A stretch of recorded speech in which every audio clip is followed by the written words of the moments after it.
Welcome back to the lecture series of electrostatic. Class 12 की lecture series हमने start करी है। इसमें हम इलेक्ट्रोस्टैटिक यूनिट्स को अंडरस्टैंड कर रहे हैं और आज उसका सेकंड लेक्चर होगा। आज के लेक्चर में हम कौन कौन से टॉपिक डिस्कस करेंगे। फर्स्ट लेक्चर में हमारा इलेक्ट्रिक चार्ज का कॉन्सेप्ट हमने डिस्कस कर लिया है। सेकंड लेक्चर है आज और सेकंड लेक्चर में हमारा जो टॉपिक रहेगा that will be the fact about the electric charge. Last lecture में हमने क्या डिस्कस किया था वो यहाँ आपकी स्क्रीन के सामने है। इलेक्ट्रिक चार्ज का कॉन्सेप्ट हमने डिस्कस कर लिया था और उसके साथ साथ इलेक्ट्रिक चार्ज की डेफिनेशन भी हमने अंडरस्टैंड करी थी। इलेक्ट्रिक चार्ज की डेफिनेशन क्या स्टडी करी थी हमने, क्या पढ़ी थी? हमने ये पढ़ा था कि अगर कोई दो ऑब्जेक्ट एक दूसरे को अट्रैक्ट कर रहे हैं या फिर एक दूसरे को रिपेल कर रहे हैं, so this is due to what? This is due to the presence of electric charge in both the body. दोनों बॉडीज के बीच में इलेक्ट्रिक चार्ज प्रेजेंट होगा जिसकी वजह से वो दोनों ऑब्जेक्ट एक दूसरे को अट्रैक्ट करते हैं या फिर रिपेल करते हैं। ये डिस्कस किया था। आज हम स्टार्टिंग में सबसे पहले हम इलेक्ट्रिक चार्ज की एक एग्जांपल देख लेते हैं और फिर आगे fact about the electric charge उनको डिस्कस करते हैं। ये एक डायग्राम आपके सामने है। इस डायग्राम में हमारे पास एक स्केल है और कुछ बिट्स ऑफ पेपर है। Bits of paper as we all know that, आपको एक पेपर लेना है, पेज लेना है और पेज के छोटे छोटे टुकड़े कर देने हैं आपने। उनको हम क्या कहते हैं? उनको हम बिट्स ऑफ पेपर कहते हैं। सो आप इसकी इनिशियल स्टेट देखिए। इसकी जो इनिशियल स्टेट है, ये वाली स्टेट आपकी कैसी स्टेट है? ये हमारी इनिशियल स्टेट है। इनिशियल स्टेट में आपको एक तो स्केल और दूसरा बिट्स ऑफ पेपर दोनों आपको दूर दूर नजर आ रहे हैं। मींस दोनों एक दूसरे को अट्रैक्ट या फिर रिपेल नहीं कर रहे। अगर मैं स्केल को इन बिट्स ऑफ पेपर के पास भी लेके आ जाऊं, ठीक है, या बिट्स ऑफ पेपर्स को इस स्केल के पास लेके चले जाऊं, तो हम ये ऑब्जर्व करेंगे कि स्केल बिट्स ऑफ पेपर को अट्रैक्ट नहीं कर रहा है और बिट्स ऑफ पेपर स्केल को भी अट्रैक्ट नहीं कर रहे हैं। So we can say that there is no attraction. We can say that there is no attraction between these two. Okay, between these two objects, between these two objects. ठीक है, कौन कौन से दो ऑब्जेक्ट्स हैं? एक बिट्स ऑफ पेपर है और दूसरा कौन है? दूसरा स्केल है। इनके बीच में कोई अट्रैक्शन नहीं है, नो अट्रैक्शन। व्हाई? वो आगे देखते हैं। ये इसकी सेकंड स्टेज है, दिस वन। ओके, डायग्राम इसको बी कंसीडर कर लो आप, इसे डायग्राम हम ए कंसीडर करते हैं। इसे हम फाइनल स्टेट कंसीडर करेंगे। ये हमारी फाइनल स्टेट होगी। अब इस फाइनल स्टेट में आप देखिए क्या हो रहा है। फाइनल स्टेट में हमारे पास जो बिट्स ऑफ पेपर थे ये स्केल के साथ क्या हो गए हैं? अट्रैक्ट हो गए। बिट्स ऑफ पेपर और स्केल आपस में चिपके हुए एक दूसरे के साथ, अट्रैक्टेड है ये। मतलब बिट्स ऑफ पेपर ने क्या किया है? इस स्केल को अट्रैक्ट किया है, या स्केल्स ने क्या किया है? स्केल ने बेसिकली इस बिट्स ऑफ पेपर को अट्रैक्ट कर लिया है। So there exist a force of attraction between these two bodies. ठीक है, इनके बीच में क्या है? इनके बीच में अट्रैक्शन है। सो हम कह सकते हैं क्या कि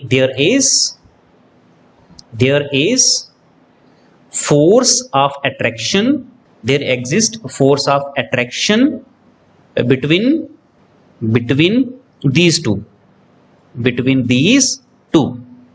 ठीक है। नाउ अब क्वेश्चन क्या है? क्वेश्चन यही है कि इनिशियल स्टेट में बिट्स ऑफ पेपर एक दूसरे को अट्रैक्ट नहीं कर रहे थे, लेकिन फाइनल स्टेट में बिट्स ऑफ पेपर और स्केल एक दूसरे को अट्रैक्ट कर रहे हैं। क्वेश्चन यही राइज होता है कि ऐसा क्यों? व्हाई? तो क्वेश्चन यही राइज होता है कि फाइनल स्टेट में स्केल बिट्स ऑफ पेपर को अट्रैक्ट क्यों कर रहा है? क्यों अट्रैक्ट किया है? ठीक है, सो क्या रीजन हो सकता है इसका? माइट बी आपने इसका सोल्यूशन में भी सोच लिया होगा। ठीक है, सो इसका सोल्यूशन क्या हो सकता है? आप ये कह सकते हो कि this scale basically attract these bits of paper due to why? Due to electric charge. Electric charge की वजह से। ठीक है, due to electric charge. Electric charge की वजह से क्या होता है, ये स्केल हमारा बिट्स ऑफ पेपर को अट्रैक्ट करता है। सो अब लिख सकते हैं this is due to electric charge. कैसे, यहां देखिए आप, हमने क्या किया, इनिशियल स्टेट में हमारे पास जो स्केल था, ठीक है, हमने उसको उठाया और इस स्केल को हमने बेसिकली क्या किया, रब किया। ठीक है, इसको हमने क्या कर दिया, इसको हमने रब कर दिया। और रब करने के बाद क्या किया, हम इस स्केल को हम क्या करते हैं, बिट्स ऑफ पेपर के पास लेके जाते हैं। ठीक है, रब करते हैं उसको अच्छे तरीके से और उसके बाद इसको बिट्स ऑफ पेपर के पास लेके जाते हैं। जैसे ही स्केल को हम बिट्स ऑफ पेपर के पास लेके जाते हैं, सो स्केल शोज अट्रैक्शन। स्केल क्या करता है, स्केल अट्रैक्शन शो करता है, बिट्स ऑफ पेपर को अपनी तरफ अट्रैक्ट कर लेता है। क्यों क्यों, क्या रीजन है इसके पीछे, तो इसके पीछे रीजन यही है कि हमारा स्केल जो था ये बेसिकली चार्ज हो चुका है। ये बेसिकली क्या हो चुका था, ये बेसिकली चार्ज हो चुका था। ओके, तो अगर स्केल हमारा चार्ज हो चुका था तो ऑब्वियसली हमें पता है, हमने डेफिनेशन में पढ़ा हुआ है, हमने डेफिनेशन में क्या पढ़ा था कि अगर कोई बॉडी हमारी चार्ज है, that body will shows attraction और रिपल्शन। तो स्केल हमारा चार्ज था, इसलिए उसने क्या किया, इसलिए उसने अट्रैक्शन बिट्स ऑफ पेपर के साथ शो करी। So this is the reason, that is the reason why this scale basically attract these bits of paper.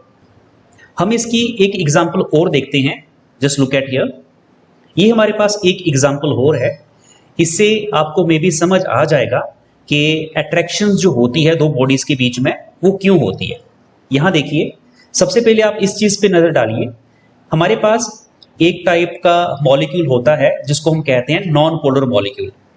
ठीक है, नॉन पोलर मॉलिक्यूल, ये कौन से मॉलिक्यूल्स होते हैं, ऐसे मॉलिक्यूल जिनका पॉजिटिव एंड नेगेटिव चार्ज एक ही पर्टिकुलर पॉइंट के ऊपर क्या करते हैं, कोइंसाइड करते हैं। मतलब पॉजिटिव चार्ज और नेगेटिव चार्ज एक ही पॉइंट के ऊपर होते हैं, ठीक है, एक ही जगह पे होते हैं, कोइंसाइड करते हैं दोनों चार्जेस।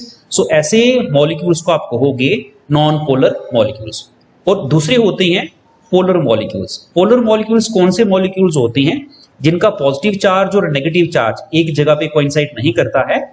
पॉजिटिव और नेगेटिव चार्ज दोनों क्या होते हैं, दोनों दूर दूर होते हैं, उनके बीच में थोड़ी सी सेपरेशन होती है।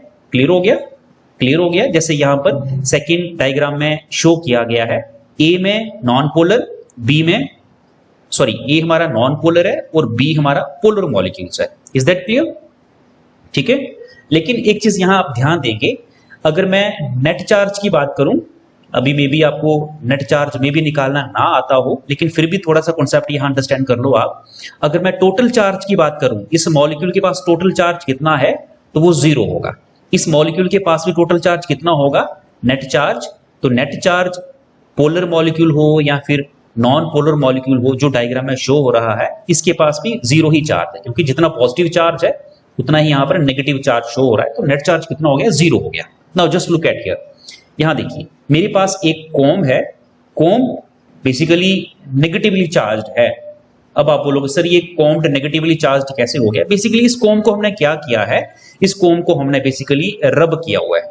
ठीक है, इसको हम क्या करते हैं, सबसे पहले रब करते हैं। जब इसको रब करते हैं ना, तो होता क्या है कि ये नेगेटिवली चार्ज हो जाता है।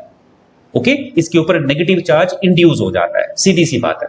ओके, जब इस कॉम को हम इन बिट्स ऑफ पेपर के पास लेके आते हैं, ये पीसीस ऑफ पेपर लिखा हुआ है, pieces of paper.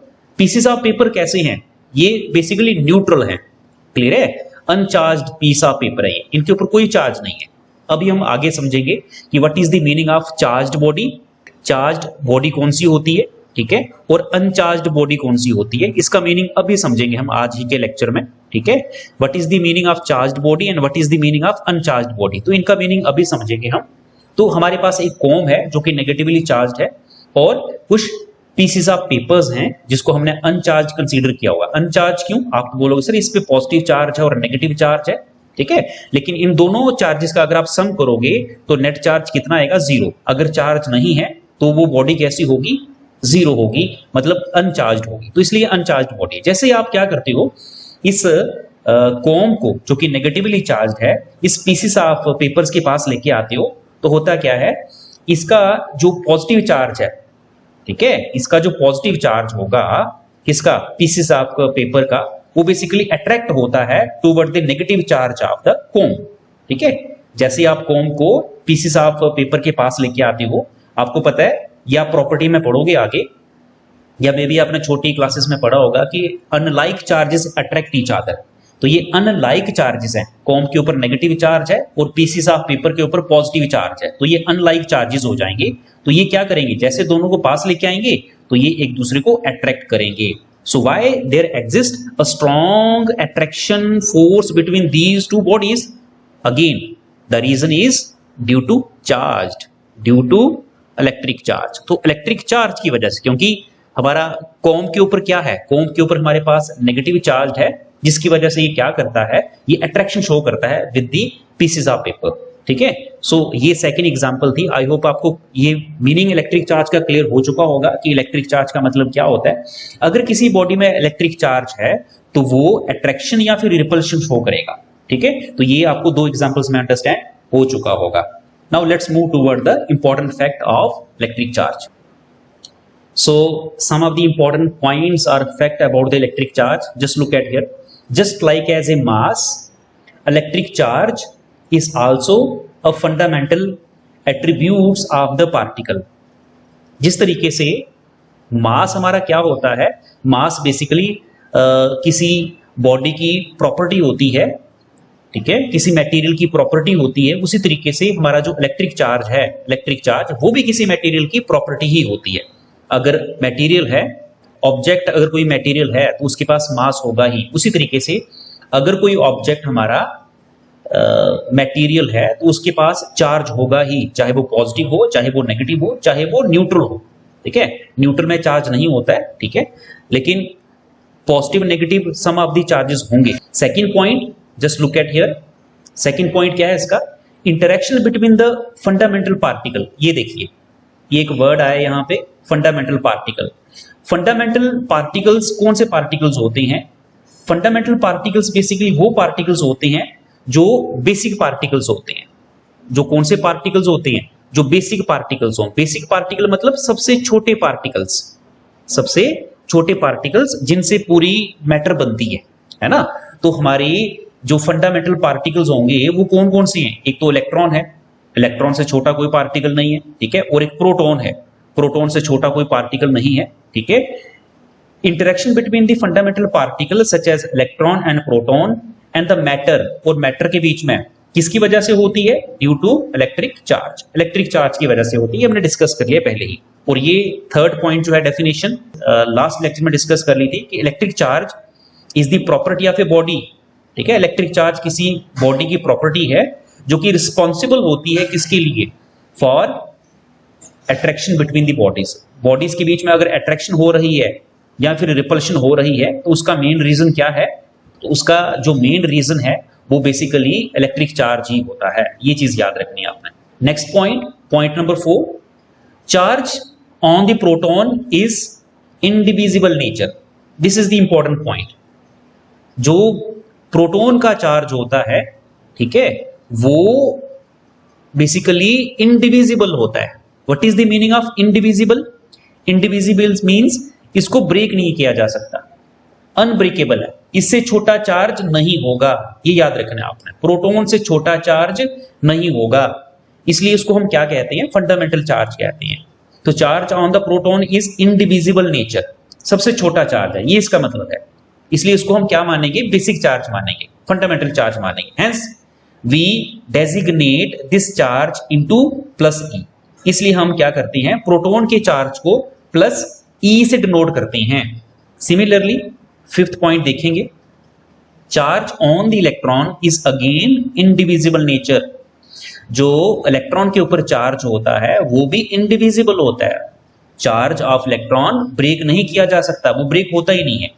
Charge of electron से ही हमारे रेस्ट ऑफ दी बॉडीज के चार्जेस बनते हैं, ठीक है। तो इसलिए हम इसको कह सकते हैं कि ये बेसिक चार्ज है, ठीक है। Hence we designate the charge of electron minus e. तो याद रखना है, प्रोटॉन के चार्ज को प्लस ई से डिनोट करते हैं और इलेक्ट्रॉन के चार्ज को हम किससे डिनोट करेंगे? इलेक्ट्रॉन के चार्ज को हम बेसिकली माइनस ई से डिनोट करेंगे। So these are the symbol that we designated, okay. Now let's move forward. Next ये कुछ पॉइंट्स आते हैं, ये जल्दी से इनको भी डिस्कस कर लेते हैं। This is the fact about the electric charge. पहला फैक्ट क्या है? पहला फैक्ट हमने ये डिस्कस किया कि proton can not be divisible, proton को हम ब्रेक नहीं कर सकते हैं। अब मॉडर्न रिसर्च आपको पता है कि प्रोटॉन से भी नीचे चले आगे जा चुकी है, ठीक है। उसमें क्वार्क का कंसेप्ट आता है, वो जब आप हायर एजुकेशन में जाओगे तब आपको पढ़ने को मिलेगा। बट क्लास 12 में हम ये सीखेंगे, यहाँ पर कंसिडर कर रहे हैं कि प्रोटॉन जो है वो इनडिविजिबल है, प्रोटॉन से छोटा चार्ज नहीं है, ठीक है। और प्रोटॉन का चार्ज हमने क्या डेजिग्नेट किया था? The charge of proton is plus E. Proton का चार्ज हमने प्लस ई डेजिग्नेट किया था, माना था। सिमिलरली सेकंड पॉइंट देखिए आप जरा, सेकंड पॉइंट क्या है? Electron also can not be divisible. Electron भी हमारा जो है वो डिविजिबल नहीं है। डिविजिबल नहीं है तो इसका मतलब क्या है कि इलेक्ट्रॉन ही सबसे छोटा चार्ज है, उससे छोटा कुछ नहीं है, ठीक है। इलेक्ट्रॉन के चार्ज से ही आगे क्या होगा, बड़े बड़े चार्जेस, मटेरियल के चार्जेस एडअप होते हैं, बनते हैं। ओके, इसके बाद हमने ये चीज भी डिस्कस करी थी कि चार्ज ऑफ इलेक्ट्रॉन जो होगा उसको हम माइनस ई से डिनोट करेंगे, ये डिस्कस कर लिए। Okay, next, proton can not move from one body to another body. Protons हमारा एक बॉडी से दूसरी बॉडी में मूव नहीं करता है, ठीक है। रीजन क्या है इसके पीछे? प्रोटॉन का मास ज्यादा होता है, ठीक है। प्रोटॉन का मास ज्यादा होता है, किसके मास से? इलेक्ट्रॉन के मास से। सो यही रीजन है कि जो प्रोटॉन होता है वो मूव क्यों नहीं करता एक बॉडी से दूसरी बॉडी में, तो मास ज्यादा होने की वजह से।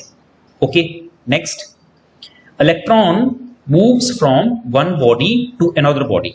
लेकिन इलेक्ट्रॉन मूव कर लेता है एक बॉडी से दूसरी बॉडी में, ठीक है। रीजन क्या है इसके पीछे? इलेक्ट्रॉन का मास कम होता है, इलेक्ट्रॉन लाइटर पार्टिकल है इसलिए वो मूव कर सकता है। Next point is charge of proton या फिर इलेक्ट्रॉन कितना होता है? सो ये मैग्नीट्यूड आ जाएगा चार्ज का। तो चार्ज ऑफ इलेक्ट्रॉन कितना होगा? ये देखिए, चार्ज ऑफ इलेक्ट्रॉन होता है 1.6 इंटू 10 हैविंग रेज पावर -19, और इसका यूनिट क्या होता है चार्ज का? कूलम होता है, ठीक है। सो this is the charge of proton होगा तो ये यहां पॉजिटिव आएगा, ठीक है। इलेक्ट्रॉन होगा तो यहां नेगेटिव आएगा। प्रोटॉन के लिए चार्ज आपका प्लस 1.6 इंटू 10 की पावर -19 कूलम होगा, और इलेक्ट्रॉन के लिए जो चार्ज होगा -1.6 इंटू 10 रेज पावर -19 कूलम होगा। नेक्स्ट पॉइंट हमारा है एसआई यूनिट। एसआई यूनिट क्या है इलेक्ट्रिक चार्ज का? तो आंसर है कूलम। इसको सी से डिनोट करते हैं। So the SI unit of electric charge is coulomb. ये कौन सी क्वांटिटी है? स्केलर है कि वेक्टर है? तो याद रखेंगे electric charge is a scalar quantity, ठीक है। तो इसको अगर हमें ऐड भी करना होगा तो हम क्या करेंगे? हम वेक्टर सम नहीं करेंगे, हम अलजेब्रिक सम करेंगे। हम क्या करेंगे? हम अलजेब्रिक सम करेंगे, ठीक है, कुछ इस तरीके से, that is Q1 plus Q2 and so on, आपको नेट चार्ज मिल जाएगा।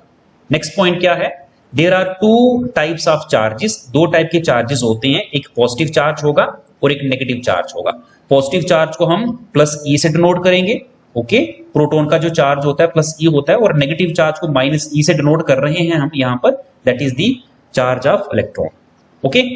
Next we have what is the meaning of charged body and the uncharged body. Charged body क्या होती है और अनचार्ज्ड बॉडी क्या होती है, इसे हम नेक्स्ट लेक्चर में डिस्कस करेंगे। सो this is all about in today's lecture.